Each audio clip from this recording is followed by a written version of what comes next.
नमस्कार दोस्तों, मैं मनीष का स्वागत करता हूं आप सभी चैनल मनीष डिजिटल में। दोस्तों यहाँ पे हम बात करने वाले हैं कॉन्टैक्ट नंबर के बारे में। दोस्तों यहाँ पे काफ़ी लोग मुझसे पूछते हैं, सर हमारा कॉन्टैक्ट नंबर गूगल में नहीं आ रहा है, हम लोग अपडेट कर करके परेशान हो गए हैं। यहाँ पे जब भी एंटर करते नंबर तो नॉट अप्रूव में आ जाता है, जब भी एंटर करते तो पेंडिंग में चला जाता है। तो ये वीडियो ध्यान से देखिएगा, मैंने काफ़ी सारे वीडियो बना रखे, काफ़ी सारे लोगों के नंबर अपडेट करवाए हैं, जिसके मैंने वीडियोज़ भी डाले हैं। तो यहाँ पे सिंपल सी बात है, ये जो प्रोसेस है वो गूगल ने खुद ने चेंज किया है यहाँ पर, और वो इसलिए चेंज किया है कि इंडिया में बहुत सारे लोग थे जो एक नंबर से मल्टीपल लिस्टिंग बनाने लगे थे। ऐसे 2020 के अंदर तो ऐसा था कि एक नंबर से 10-10, 15-15 लिस्टिंग बनाने लगे थे लोग। उसको रोकने के लिए गूगल ने क्या सिस्टम लागू किया कि भैया नंबर जो है वो अपडेट करने की केवल यहाँ पे 2 तरीके बना दिए। पहले क्या था, नॉर्मली गूगल से हम लोग नंबर अपडेट करवा देते थे, बट यहाँ पे आजकल आपको पता ही है इंडिया में हर बंदा लिस्टिंग बनाता है, उसको जरूरत है गूगल मैप की।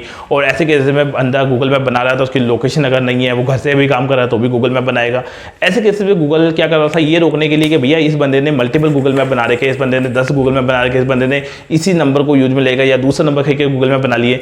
उस सबको रोकने के लिए गूगल ने एक सिस्टम लॉन्च किया कि अगर आपका नंबर है वो गूगल के सर्च इंजन में है तो गूगल वहां से क्या करता है, नंबर उठा लेता है। यानी अगर आपका सेम नंबर, सेम नाम और सेम एड्रेस गूगल में कहीं अवेलेबल है तो जब आप नंबर डालोगे तो नंबर का सिस्टम उसको स्कैन करेगा और उसको ढूंढेगा। वो कभी 10 मिनट दिखाएगा, कभी 30 दिन दिखाएगा, कभी नॉट अप्रूव दिखाएगा, और वो सिस्टम में ढूंढ के अपडेट कर देगा। पर प्रॉब्लम यह है कि वो इतना पावरफुल सिस्टम होना चाहिए, यानी वेबसाइट होनी चाहिए या गूगल में इतना अच्छा रिकॉर्ड होना चाहिए कि वहां से नंबर उठा ले। अब कई लोग मुझे बोलेंगे सर हमारी तो वेबसाइट भी है, बट भैया वेबसाइट है ठीक है आपने बना ली, बट वो कई लोगों की ऐसी है कि वेबसाइट में एक दिन में नंबर आ गया। कई लोगों का ऐसा है जो वेबसाइट गूगल में क्रॉल करने में गूगल में इंडेक्स नहीं हुई है तो गूगल से नंबर नहीं उठा पाता है। ठीक है, ऐसे केसेस में होता क्या है, हम लोग यहाँ पे नंबर अपडेट करने के लिए दूसरा तरीका यूज में लेते हैं जो है गूगल वाला, यानी गूगल से नंबर ठीक करवाते हैं। अब सबसे इंपॉर्टेंट चीज क्या है, गूगल से नंबर ठीक करवाएंगे तो गूगल यहाँ पे प्रूफ मांगता है, यानी विजिटिंग कार्ड मांगेगा, बिल बुक मांगेगा, इलेक्ट्रिक बिल मांगेगा, लाइसेंस मांगेगा, डॉक्यूमेंटेशन मांगेगा। ऐसे केसेस में होता है कि आपके पास ऑप्शन खत्म हो जाते हैं कि भैया आप डॉक्यूमेंट है तो गूगल को सबमिट करो, गूगल चेक करेगा भाई ये आपने बिजली का बिल दिया तो उसमें नंबर होना चाहिए, ये विजिटिंग कार्ड दिया तो उसमें नंबर होना चाहिए,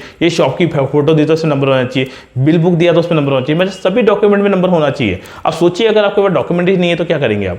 तो ऐसे केसेस में यहाँ पे हम लोग कुछ तीसरा तरीका फॉलो करते हैं जो कि गूगल का ही है, बट उसमें हम लोग थोड़ा अपने तरह से सिस्टम फॉलो करते हैं। मेरे पास कई लोग आते हैं जिनकी दुकान प्रॉपर है, या फिर मान लीजिए दुकान में बैनर लगा हुआ है बट नंबर नहीं है उसके ऊपर। तो ऐसे केस में अगर आपका प्रॉपर प्रोफेशनल बिजनेस है, आपका जेन्युइन बिजनेस है, तो ऐसे केस में हम लोग क्या करते हैं, गूगल में नंबर अपडेट करने के लिए पहले गूगल की सर्च इंजन में नंबर को इंडेक्स करते हैं, इस तरह से मैनेज करते हैं कि गूगल उठा ले।